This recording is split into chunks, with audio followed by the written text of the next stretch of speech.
Es un placer presentar al profesor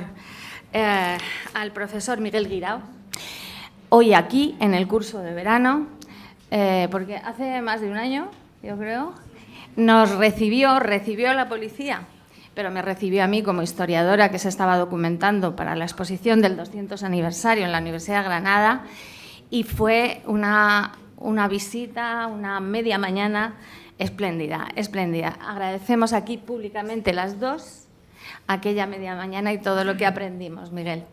El profesor Guirao es doctor en Medicina y Cirugía por la Facultad de Medicina de la Universidad de Granada, sobresaliente cum laude y premio extraordinario en la tesis doctoral, académico de número de la Real Academia de Medicina y Cirugía de Andalucía Oriental desde 2017.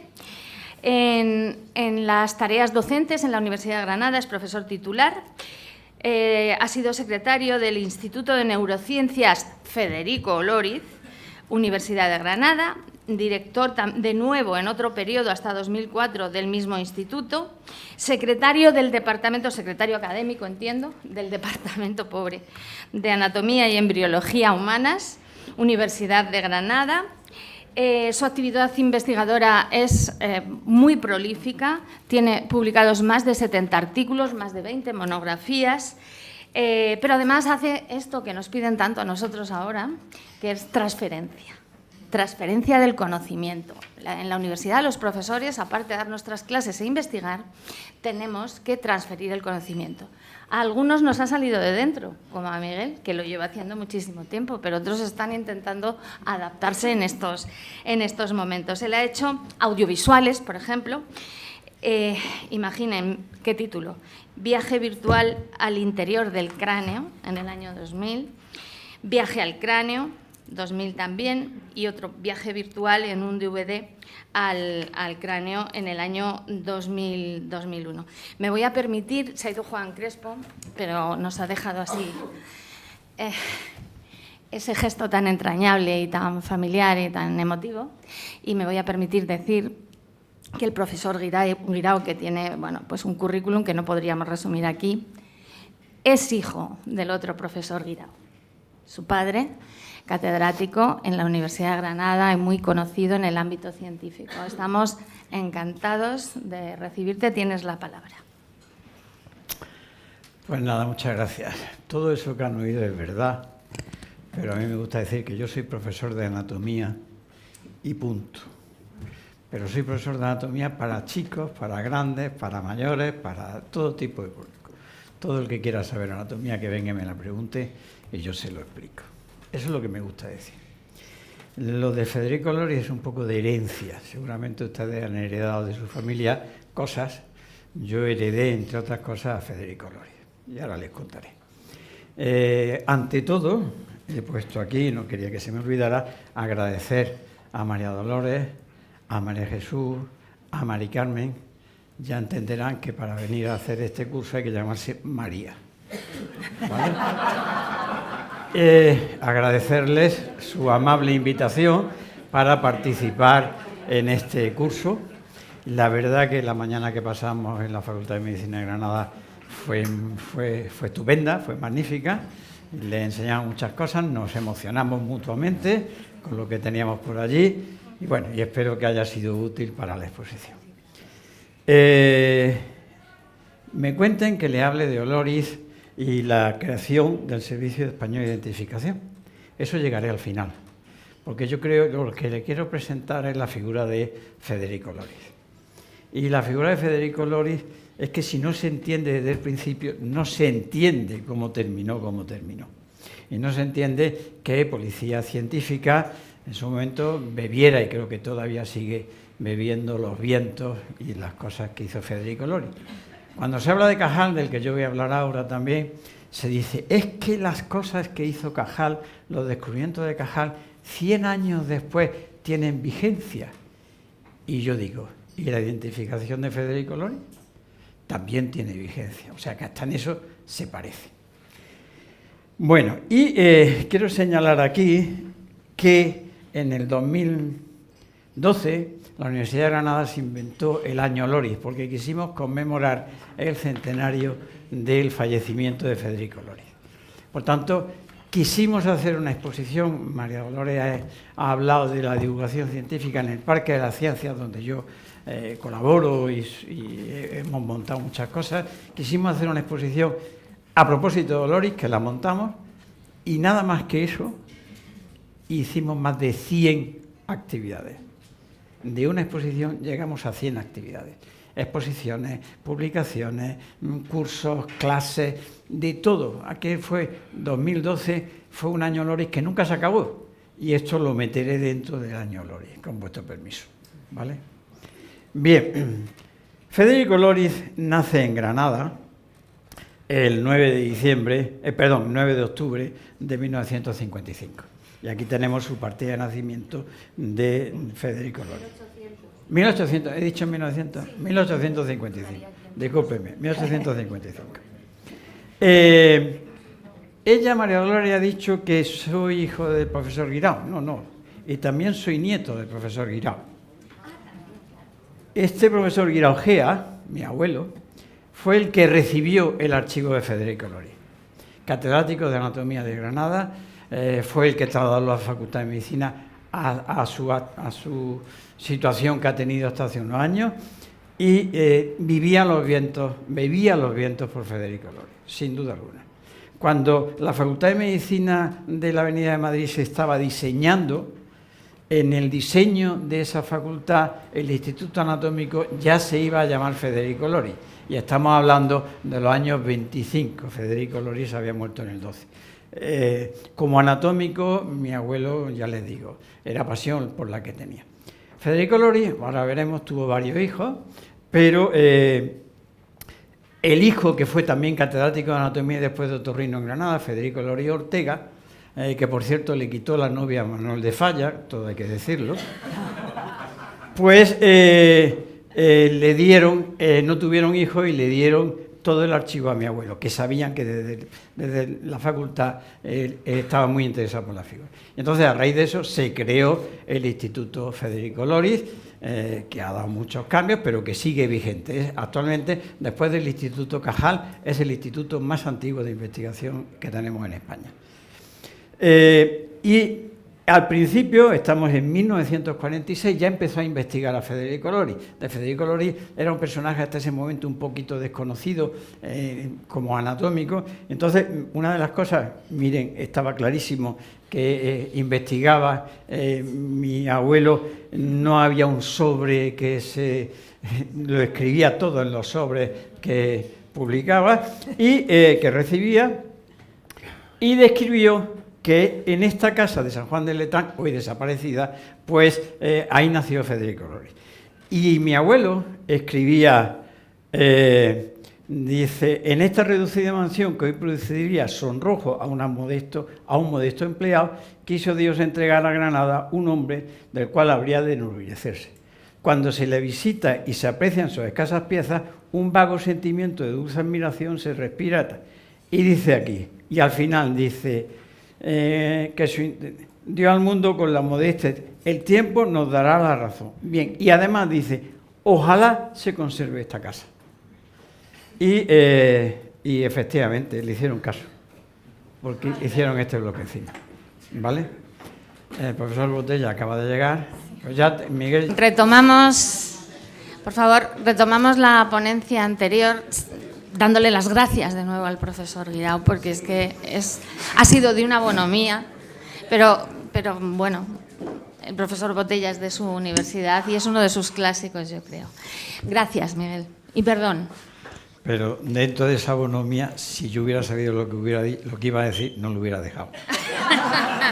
Pero en fin, así que ahora pasaré más rápido algunas cosas y ya está. Bueno, al final se hizo ese mamotreto, ya les decía que había nacido, y lo que sí hicimos dentro de ese año Loris, que hicimos infinidad de cosas, fue que pusimos una placa en donde nació, en el solar de la casa donde nació. Y ahí se ven miembros del instituto, allí está el alcalde de aquel momento, y esa es María Ángeles González Oloris, bisnieta de Federico Loris. Las descendientes, luego se lo voy a explicar, los descendientes de Loris no se llaman Loris.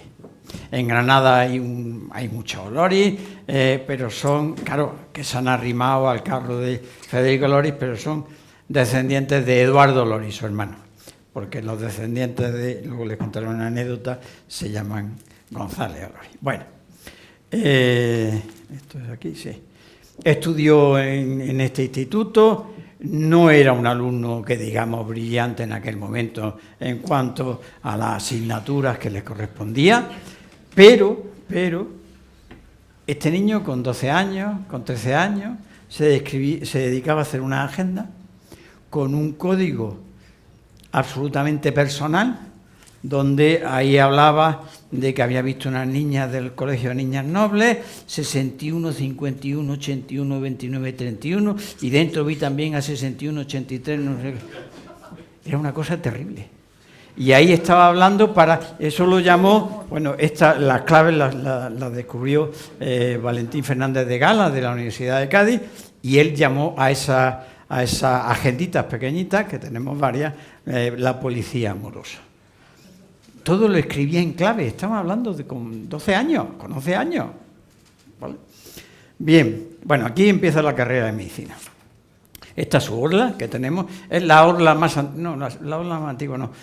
Yo soy además, entre otras muchas cosas, soy el presidente de la Asociación de Antiguos Alumnos de la Facultad de Medicina, que tiene 100 años, va a hacer el 28, y estamos recopilando orlas.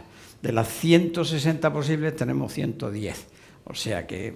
Y la más antigua que tenemos es la de Federico Oloris. Y aquí tenemos el personaje en su orla.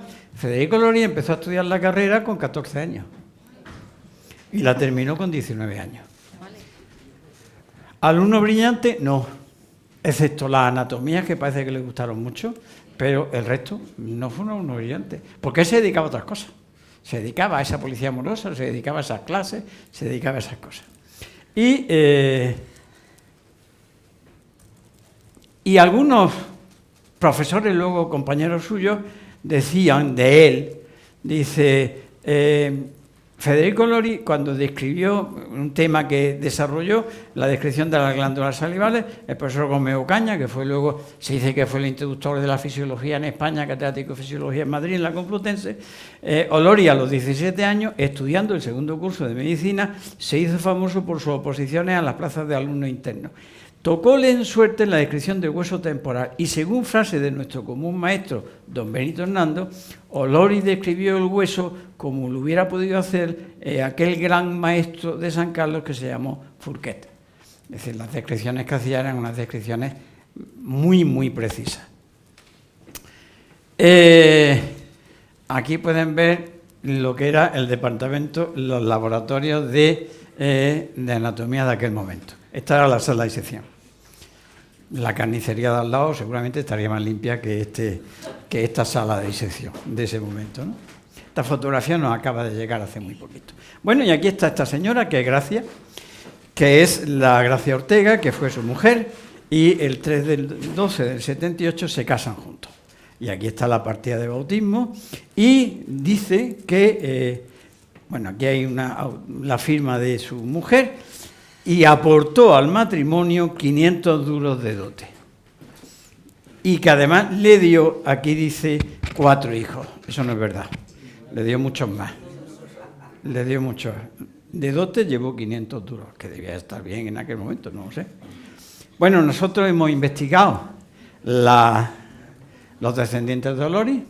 Oloris tuvo 6 hijos. Lo hemos descubierto nosotros, o esta, Gracia. Nadie sabía que existía Gracia. En ningún papel de los cientos que tenemos aparece Gracia, pero cuando nosotros fuimos a las partidas de bautismo de su hijo, pues nos dijeron, mirad, no aparece lo que nos dice, pero me ha parecido Gracia. Alguien puede pensar, pues sería una hija rara que había tenido. No, de su padre y de su madre.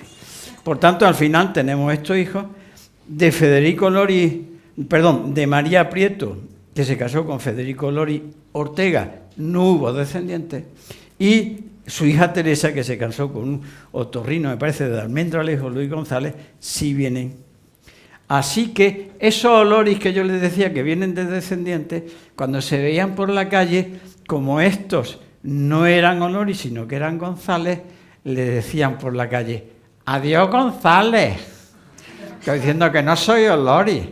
Bueno, una bisnieta, María Ángeles, sabe que estoy hablando de su bisabuelo en estos momentos. Bueno, aquí tenemos la descendencia. El profesor Girón y yo, que fuimos los que trabajamos dentro de ese año Oloris, haciendo, ya les digo, infinidad de cosas. Entre unas cosas, hicimos una exposición de Federico Oloris en la Universidad de Granada. Acaba en 1870 y hasta el 83 está en la Facultad de Medicina haciendo cosas. Y dentro de esas cosas, Fernando Corrales, en el 82, clase, impartir curso libre y gratuito de histología. Mira lo que dice aquí. Es que Fernando Corrales me acaba de enseñar un cuaderno y digo, en el año 82. Bueno, lee su tesis doctoral y en el año 80 hace una cátedra de anatomía en Madrid. Quiso ser catedrático de Madrid. Fue las primeras oposiciones donde el tribunal no consideró idóneo a ninguno de los aspirantes. Y en esa cátedra también quiso ser catedrático de anatomía de Granada, Cajal. Cajal, Federico Oloris, Félix Aramendía y Santiago Ramón y Cajal. Afortunadamente no le dieron la cátedra a ninguno de los dos, porque si le hubieran dado la cátedra a alguno de estos y va a Granada, en aquel momento no hubieran llegado donde llegaron, ni Oloris ni Cajal, afortunadamente. Pero es muy divertido en esas oposiciones las trincas que se hacían. Eso han desaparecido, afortunadamente, pero se hacían unas trincas donde se machacaban vivo el uno al otro. Luego se querían mucho, pero había que trincarse. Y Oloris, que era Manuel Zarzo en aquel momento, en la serie de Ramón y Cajal, dice, en la trinca, dice Oloris, pero efectivamente mi oponente, el doctor Ramón, nos ilustra con escasas publicaciones y algunos artículos que merecerían llamarse de divulgación, fíjate tú. Él mismo se da cuenta de esto cuando no se atreve a firmarlo con su nombre y se sirve de un seudónimo o apodo, doctor Bacteria. Cajal firmaba como el doctor Bacteria. Nos ilustra, digo, con esas dos publicaciones, con sus conocimientos de alemán, que agradecemos y envidiamos, por cuanto ninguno de nosotros, los demás opositores, podemos competir ni siquiera en sus rudimentos de lengua alemana. Lo que, por otra parte, nos lleva a preguntar hasta qué punto es verificable la originalidad de la tesis. Como lo está diciendo en alemán, vaya usted a saber lo que dice. Eso está diciendo públicamente. Y cuando ya salen, dice Oloris, no estará usted enfadado, le dice a Cajal. Dice Cajal, ¿por qué iba a estarlo? No le digo que me piqué algo cuando se metió usted conmigo con aquello del alemán, pero cuando se empezó usted a exponer lo suyo, lo hizo muy bien. Sabe usted de lo que habla, Oloris. Oloris, gracias a Ramón, le diré una cosa. Si no fuera aragonés, pensaría que había algo detrás de ese cumplido, pero los aragoneses son incapaces de esa sutileza. Cajal, ahora empiezo a pensar que por desgracia, oiga, Oloris, lo que no entiendo es por qué en la trinca se metía exclusivamente conmigo cuando el verdadero peligro es Aramendía. Dice, Aramendía solo es un muchacho discreto, pero nada más, está todavía muy verde. ¿A quién le dieron la oposición? Aramendía.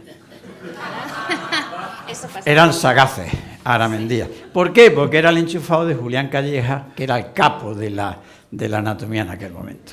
Bueno. Este era el que sobre el Colegio Médico de Madrid ahora, este era el Paraninfo, donde se celebró esa oposición, y esa tertulia que tuvieron en el patio, que hoy todavía se conserva. Bueno, Oloris de Cajal en aquella oposición, muy aplicado pero poca cabeza.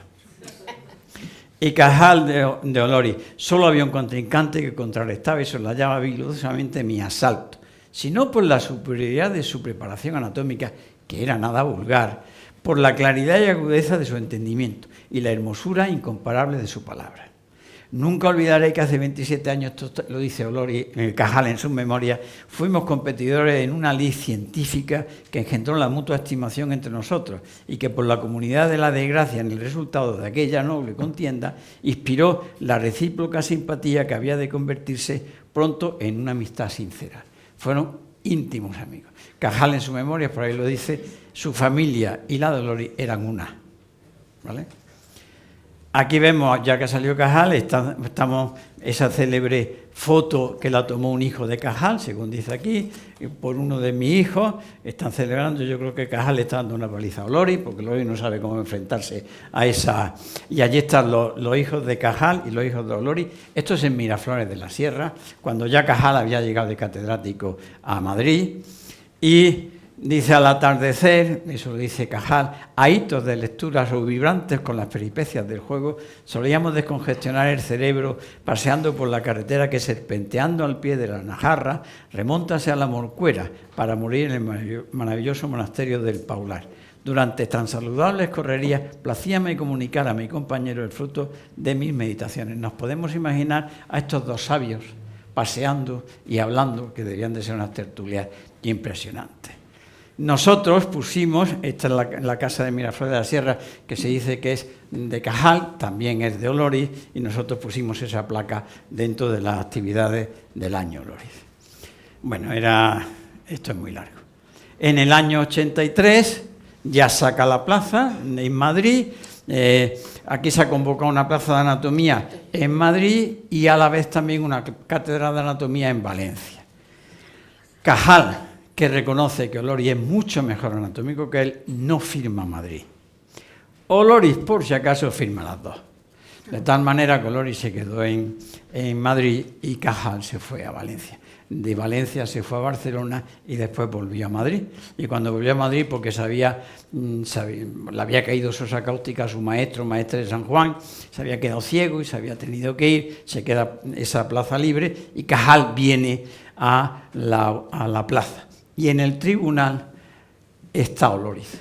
Y dice Cajal, dice: hay que ver, que antes fuimos contrincantes y ahora va y me juzga cuando está en esa posición.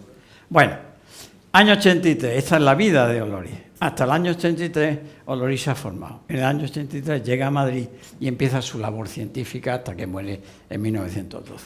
Yo la he dividido en anatomía, antropología e identificación. Él vivía aquí, en la calle Amor de Dios, y bajaba por aquí todos los días hasta la Facultad de San Carlos. Yo en su momento ya inicié las gestiones dentro del año Oloriz, pero quise poner aquí una placa que dijera que en esa casa vivió Federico Oloriz, el introductor de la identificación por huellas dactilares.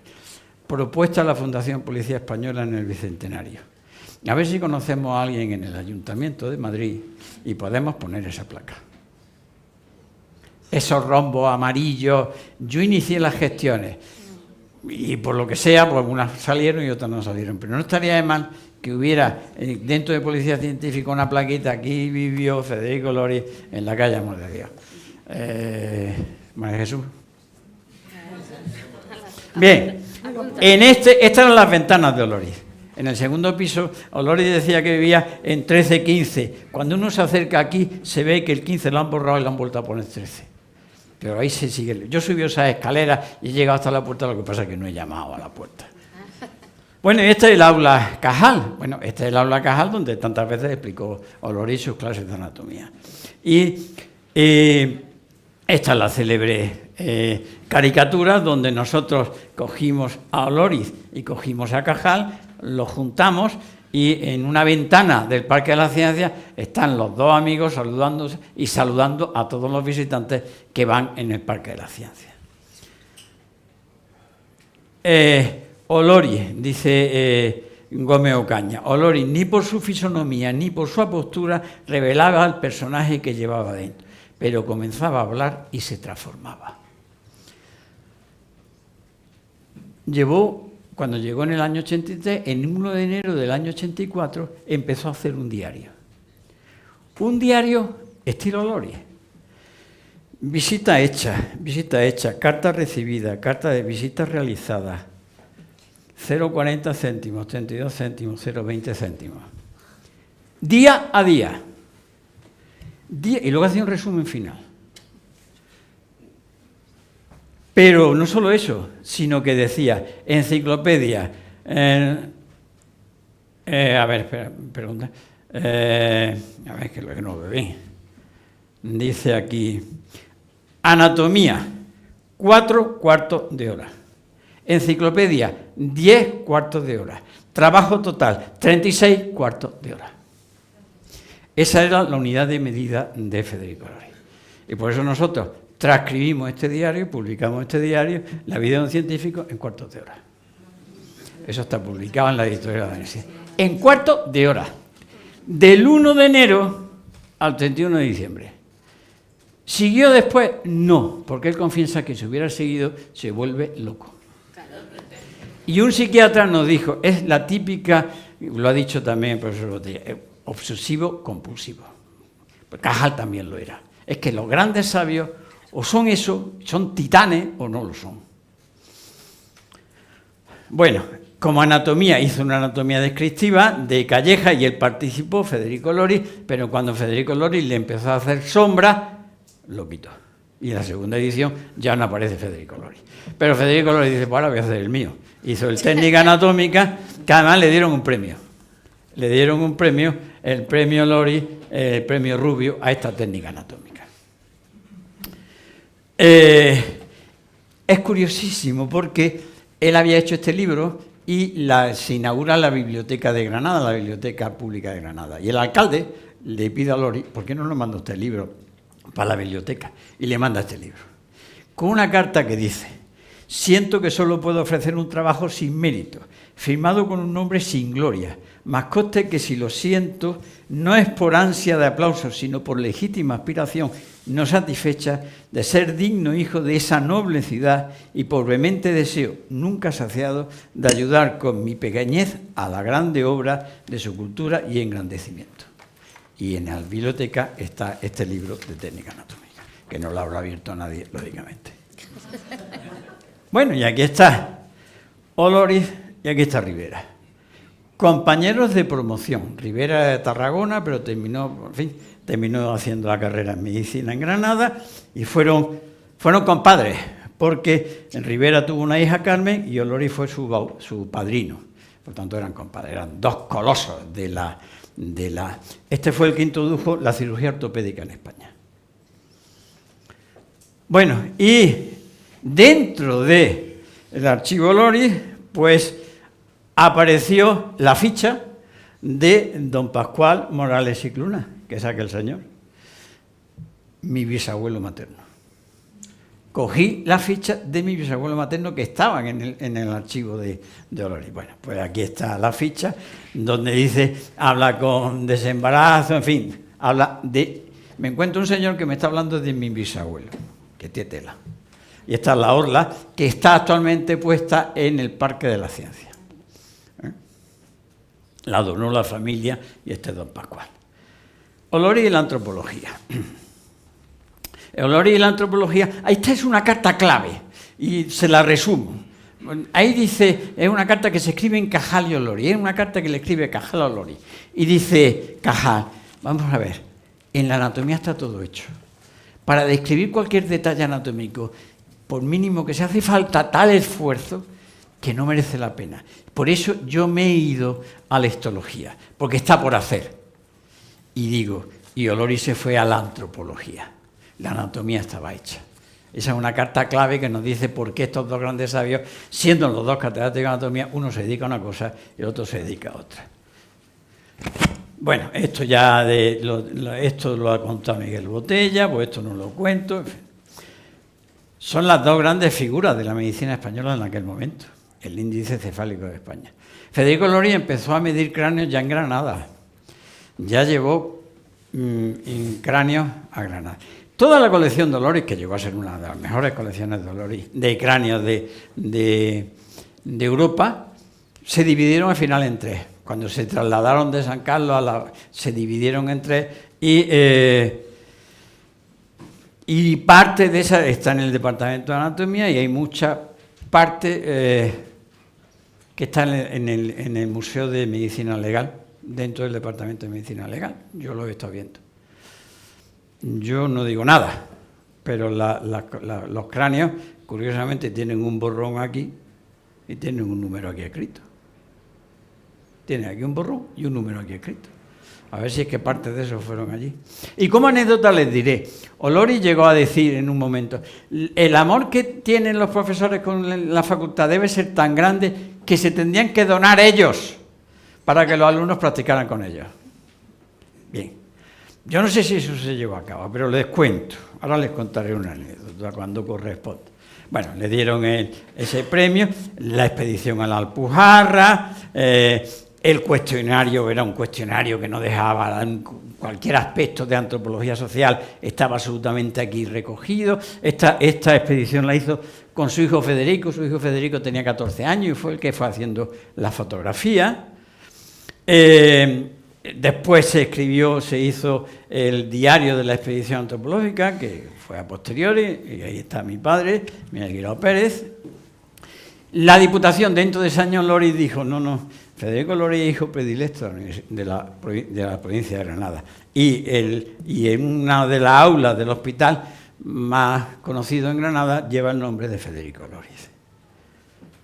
Entra en la academia en 1896, entra en la academia donde habla de todas las investigaciones antropológicas que había llevado hasta ese momento. Y le contesta don Benito Hernando Espinosa. Eso ahí habría mucho que contar, pero en fin, solo les diré que cuando la próxima vez que vean en la rendición, la entrega de llaves del cuadro de Pradilla, que está entregándole las llaves Boabdil a los reyes católicos, Boabdil es Teófilo Hernando, porque era amigo de Pradilla. Y la cara de Boabdil es la cara de Federico, de Benito Hernando. Por eso yo digo que Boabdil fue profesor de la Facultad de Medicina de Granada. ¿Qué trabajo cuesta? Nada. Bueno, dentro de ese estudio antropológico es que Federico Olori no perdía un minuto. Él veraneaba en Miraflores de la Sierra. Y dentro de esos archivos nos encontramos un estudio que hizo... Le he dado algo. Bueno, un estudio que hizo sobre la fecundidad en Miraflores de la Sierra. Hay 450 mujeres entrevistadas y nosotros, junto al ayuntamiento, en aquel momento, transcribimos ese manuscrito en forma de libro. Le hacía 20 preguntas a cada mujer. Iba apuntando, estaría varios veranos, supongo, apuntando las cosas. Ya lo ha dicho. Las mediciones de su hijo Federico, las mediciones de su hija Teresa, ¿vale? Su hija Emilia murió en Miraflores de la Sierra, su hijo José también murió, Gracia había muerto, al final solo le quedaron dos, Federico y Teresa. Ricardito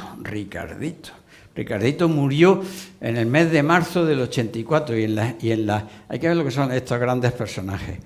Ha muerto Ricardito, dice, Ricardito ha muerto. Bajan las vecinas a ayudarle a Gracia. Renglón siguiente. Leo no sé cuántos cuartos de hora, antropología de no sé qué. Y el cuerpo está caliente y está todavía... Pero ya se dedicaba a... Eso es como Cajal, cuando se muere su hijo y su mujer llama, porque Cajal tenía el laboratorio en la casa, llama allí, aporrea la puerta y el otro estaba mirando por el microscopio, no se enteró, y cuando sale está la Silveria con el niño que se ha muerto en la cama. Si es que se repite uno con otro. Bueno, por tanto, si hay que hacerle una caricatura a Federico Olori, es un antropólogo.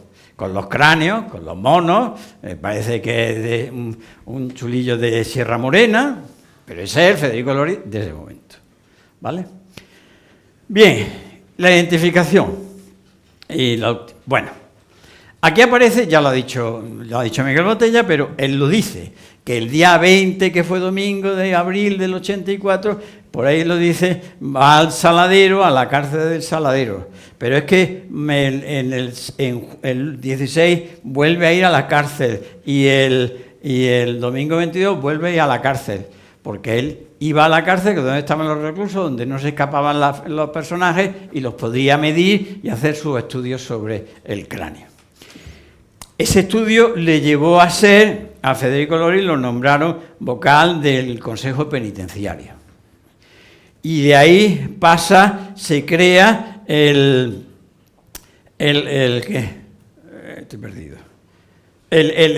Servicio de Identificación Antropométrica, que luego Federico Olori fue el director del Servicio Antropométrico, ¿vale? Pero Federico Lori, dentro de ese servicio antropométrico, se da cuenta que el sistema de Bertillon no es fiable, porque esos delincuentes, si son jóvenes, crecen, se dejan bigote, cambian su fisonomía y hay que cambiar. Y entonces él se va hacia la identificación por huellas dactilares. Como ha dicho Miguel Botella, esto lo voy a pasar, él no sabía nada de lo que se hacía afuera, pero yo creo que coincidieron, Vucetich y Olori coincidieron en el tiempo. Yo creo que coincidieron en el tiempo. Luego él reconoce que el sistema de Vucetich es mejor que el suyo y se dedica a mejorarlo. Eso lo ha contado Miguel, por tanto yo voy a pasar aquí un poquito rápido sobre esta historia, ¿vale? Pero lo que es curioso es que gracias a esta identificación en Ginebra identifican a dos carteristas españoles, porque han mandado las fotografías, se las han mandado a Federico Lori, y dentro de su servicio identifican y dicen que son fulanito y menganito. Y dicen aquí, los dos presos, al verse descubiertos, se apresuran a escribir al doctor Olori, jefe del gabinete antropométrico de esta capital. Y le dicen que cuando llegan irán a verlo, a arreglar cuentas. Bueno, esto es el Día de la Policía, también escribimos, está en la Escuela de Criminología dentro de la cárcel, aquí está, pero es curiosamente que en estas dos fotos, ahí está Olori y aquí está Olori. Es decir, Olori debió de ser el personaje central dentro de aquella escuela, de aquellos inicios. Bueno, aquí habla, pero él dice aquí que ha reconocido las comunicaciones de Varigny y tal, y le inspiran a hacer su método de identificación, como ha dicho Miguel. Nosotros nos encontramos dentro, en el archivo, un cuaderno donde Fernando Girón y yo lo publicamos. Él dijo, bueno, ¿y las huellas cambiarán? Y si yo me quemo los dedos, ¿qué pasa? Y si yo me araño los dedos, ¿qué pasa? Y si yo me corto los dedos, ¿qué pasa? Y él se quemó, se lijó, se arañó, a ver si las huellas se recomponían. Efectivamente, las huellas se recomponían. Tiene un cuaderno precioso donde él va describiendo, y además la medida la hacía 30 veces, y luego sacaba la media. Piensen en la luz eléctrica que habría en aquel momento. Terminó casi ciego. ¿Se imaginan con una lupa, con aquella luz, sin poder investigar eso? Bueno,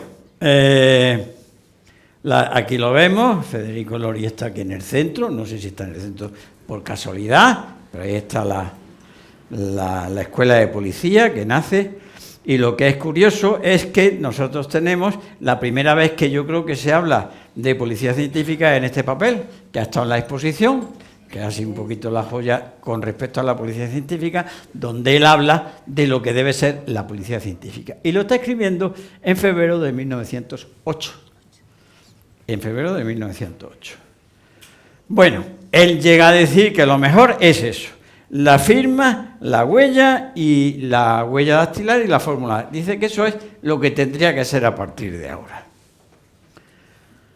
Lo publica, sus textos publicados, y claro, este ya no es el Federico Lori de ahora. El Federico Lori de ahora es aquel, el que está enseñando las huellas dactilares. Ya no es el antropólogo, sino es el que... No olvidemos que es catedrático de anatomía, pero que la anatomía no le basta, ¿no? Bueno, en 1905 comienza a mostrar poliuria, tal no hay anotaciones diarias sobre la cantidad, aspecto y tal, y donde él se diagnostica, ¿vale? Federico Lori muere siendo director del Servicio de Antropometría en España. ¿Cuánto vive?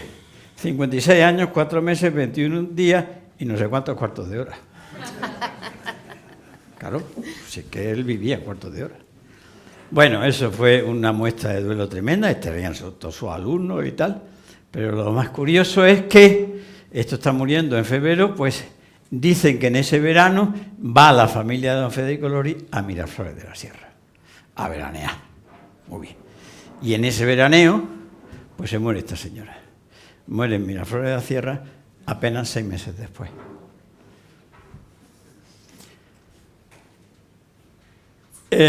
Ahí habla de una nota necrológica en Granada, de la muerte de Gracia. Y esta es, nosotros dentro de ese año Lori, lo primero que hicimos fue llevar a Federico Lori a su casa. Hicimos una exhumación y con Miguel Botella, en fin, llevamos los huesos, hizo un estudio antropológico Miguel Botella y tal, e inauguramos el pabellón de Granadino Ilustre. Cuando sacamos los restos, tuvimos que quitar primero los de su yerno, Luis González Calderón de la Barca, que estaban encima. Entonces nos fuimos ya a coger en el sustrato de abajo los restos de Federico Lori. El cráneo no estaba. Y el cráneo tendría que estar. No estaba. Dice, él decía que se debían de donar. Claro, tuvieron que enterrar a su yerno, por lo tanto, ahí abrieron la sepultura para meter a su yerno. ¿Pudo su hijo, catedrático de anatomía, coger el cráneo y ponerlo junto al resto en una...? Cuando cuento me dicen, ¿y dónde está el cráneo de Lori? Yo qué sé. ¿Será uno de esos? No tengo ni idea. Ahí no estaba. Ahí ya les digo yo que no estaba. Bueno, con la policía hemos hecho muchas cosas. Yo cada vez que hago algo en el Parque de la Ciencia invito a policía científica para que participe y le enseñe a todo el público qué se hace dentro de policía científica. Cuando la noche de los investigadores invito a la policía científica a que pongan un stand. Yo cada vez que puedo, pues ya soy amigo de los policías científicos de Granada y digo, ¿os interesa participar? Y siempre dicen que sí, porque además eso dentro de los visitantes vale, que te hagan las huellas dactilares, juegan con los niños y tal. Bueno, y eso se lo dedicamos. Pero lo más bonito es que ese es el escudo de policía científica, pero lechuga, es que la mitad se la deben a Olori. La mitad del escudo son huellas dactilares, se la debemos a Olori, ¿vale? Y como colofón final, y decir, vamos a ver, ¿quiere policía científica Federico Lori? Pues lo quiere mucho.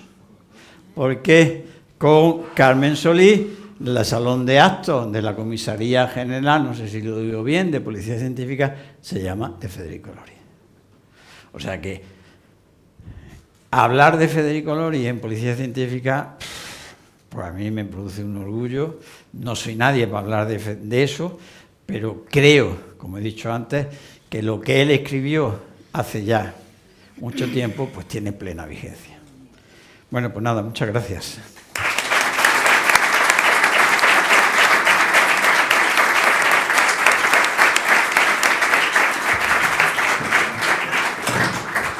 Muchas gracias, Miguel. Bueno, como ya ha quedado poquito tiempo para nuestra directora del curso... No me presentes. Vale. Dolores Herrero, bueno,